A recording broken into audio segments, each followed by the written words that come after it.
राज्यात विधानसभेच्या निवडणुका सुरू झालेल्या आहेत. प्रचारात अगदी रंगात आलेला आहे.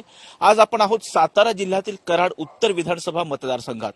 आपण पाहिलं तर कराड उत्तर विधानसभा मतदारसंघ हा स्वर्गीय यशवंतराव चव्हाण यांचा मतदारसंघ आहे आणि याच मतदारसंघातील मतदारांच्या नेमक्या काय भावना आहेत, त्यांच्या जो कोणी आमदार म्हणून निवडून येईल त्यांच्याकडून काय अपेक्षा आहेत, या मतदारसंघात नेमकी हवा कोणत्या पक्षाची आहे, इथल्या मतदारांचा कौल नेमक्या कोणत्या उमेदवाराला आहे हे जाणून घेण्यासाठी आपण कराड उत्तर विधानसभा मतदारसंघामध्ये आलेलो आहोत. आपल्यासोबत काही मतदार आहेत, त्यांच्याशी आपण संवाद साधणार आहोत.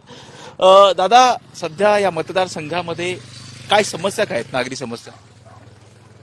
नागरी समस्या म्हणजे आता काय सगळी कामं बिमं चालूच आहे, होती तीच कामं सगळी. तसं काय अडचणीचं काय राहिलेलं नाही.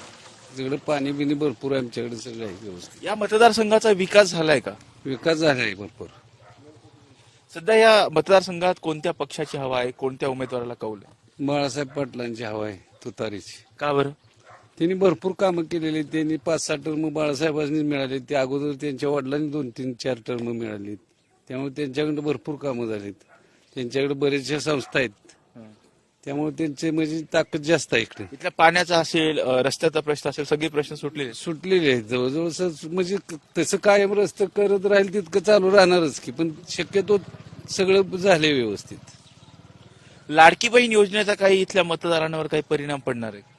नाही, पण मतदार काय जसे पाहिजे तशीच जाणार ना. लाडक्या बहिणी जरी असली तरी ज्या पार्टीच्या आहेत त्या पार्टीचीच जाणार. अगदी जरा खालच्या वर्गात थोडा फरक पडायचा. कमळ की तुतारी? हिथं तुतारी. दादा, काय सांगाल, इथला विकास झालाय का, काय समस्या आहेत? पार्लेगाव हे कराड तालुक्यातील ऐतिहासिक गाव आहे. राजकारणामध्ये पार्लेगाव आता सध्या कमळ जबरदस्त चालेल. आमच्या गावामध्ये साधारणतः भाजप या पक्षाने 9 कोटीचा निधी दिलाय. आता आपण ह्यो जो रस्ता सुद्धा आहे तो भाजपनेच मंजूर केलेला. कराड ते डायरेक्ट कोपर्डेला निघणारा हा चांगला रस्ता आहे आणि पार्ल्याच्या वडोली निळेश्वर ते पानंद रस्ता असा ओढ्यातून 7.5 कोटीचा पार्ल्याला मंजूर केलेला आहे. विद्यमान इथं 5 टर्म जे आहेत, इथं म्हणजे शरद पवार गटाचे अर्थात एकसंध राष्ट्रवादी जे होते त्यांचे आमदार आहेत की या कामं केली.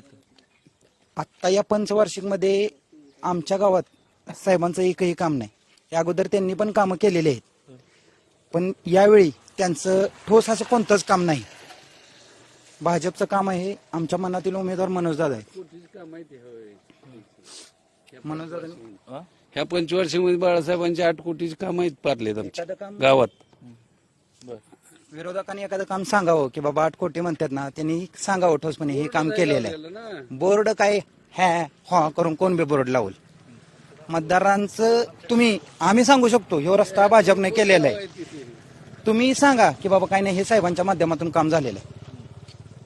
कोणीही सांगू.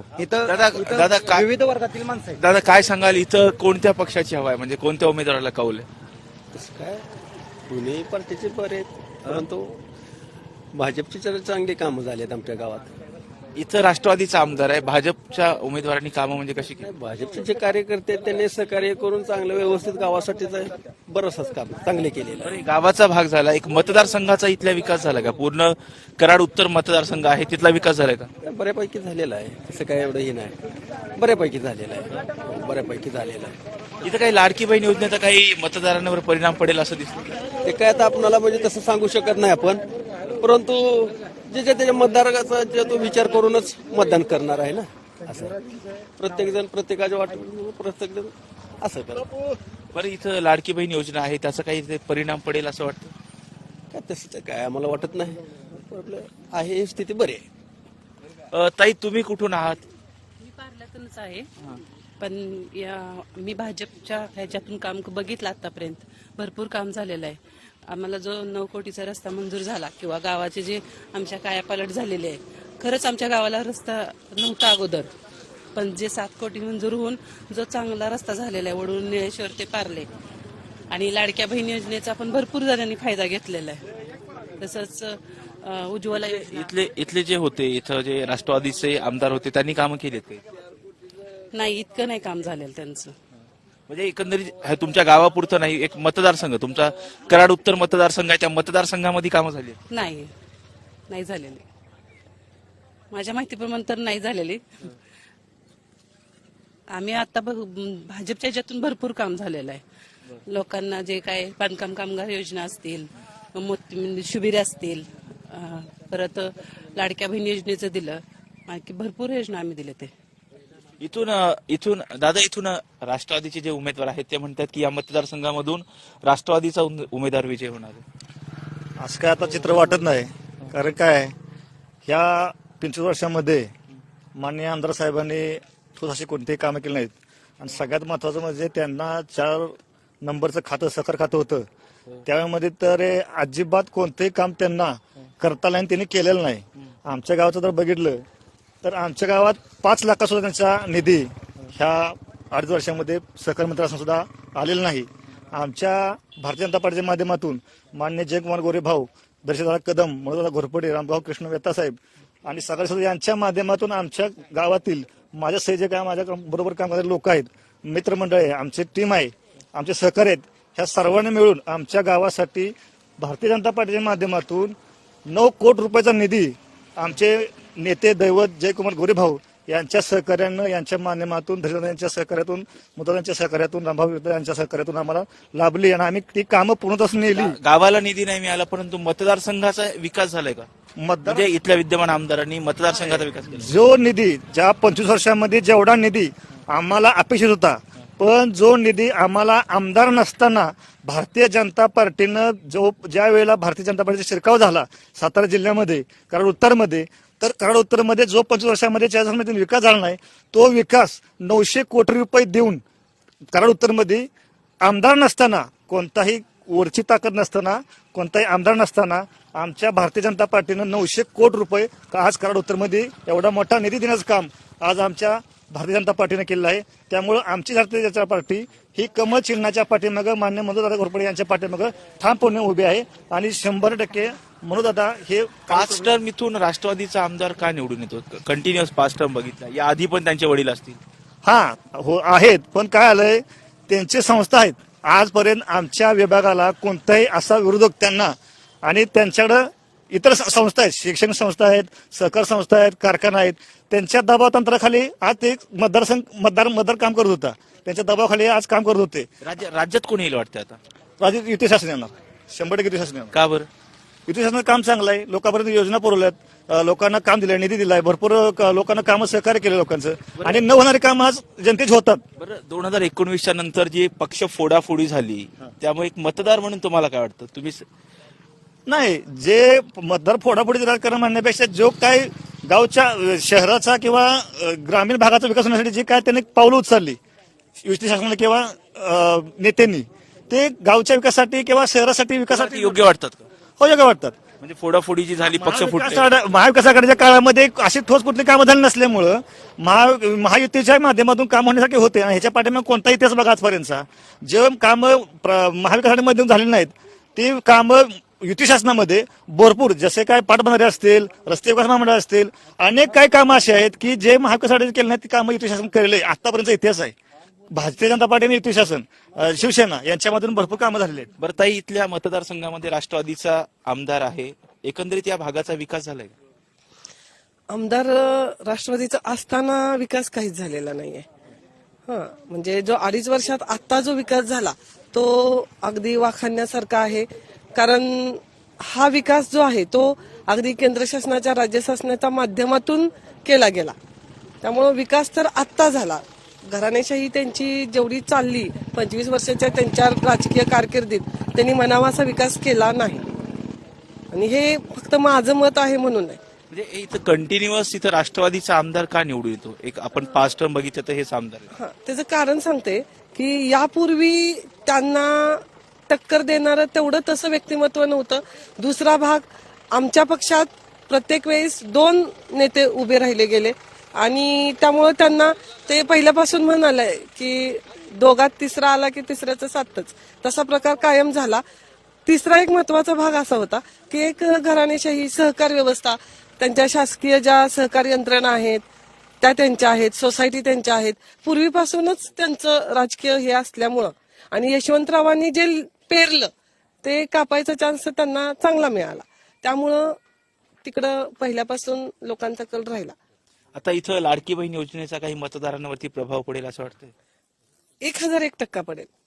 त्याचं कारण असं आहे की आजपर्यंत स्त्री ही दुर्लक्षित राहिली.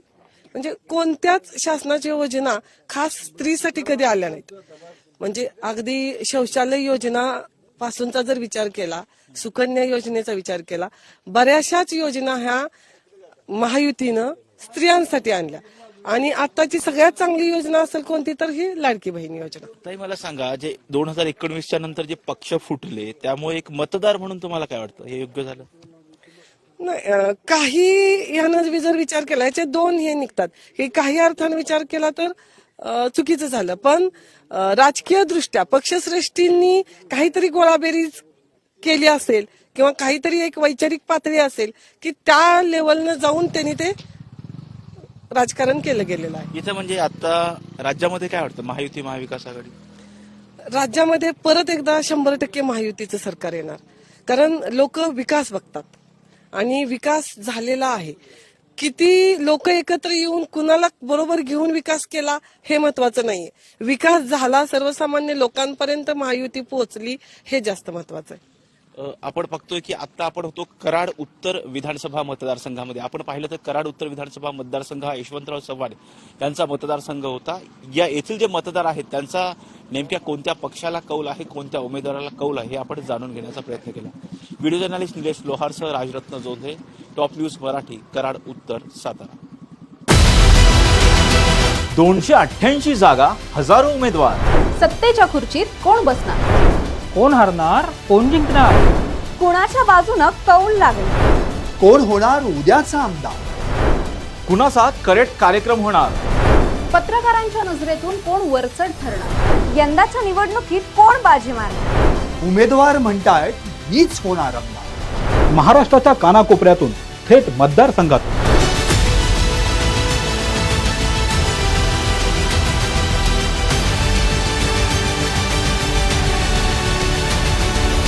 टॉप न्यूज मराठीची संपूर्ण टीम विधानसभेसाठी सज्ज. पहा कोण होणार आमदार.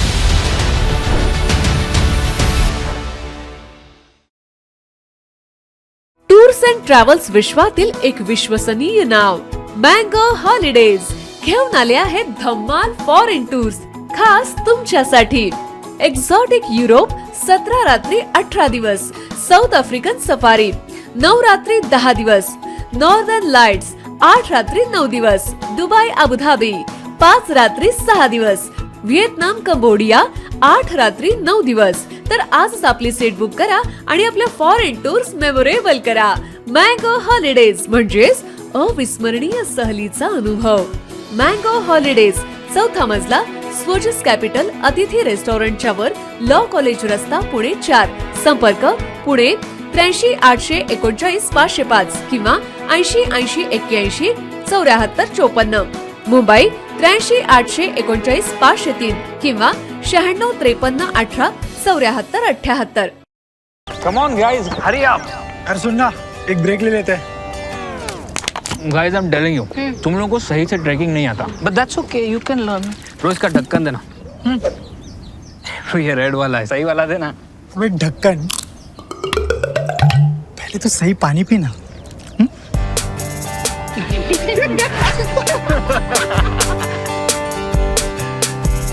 Manikchand Oxyrich, proudly Indian.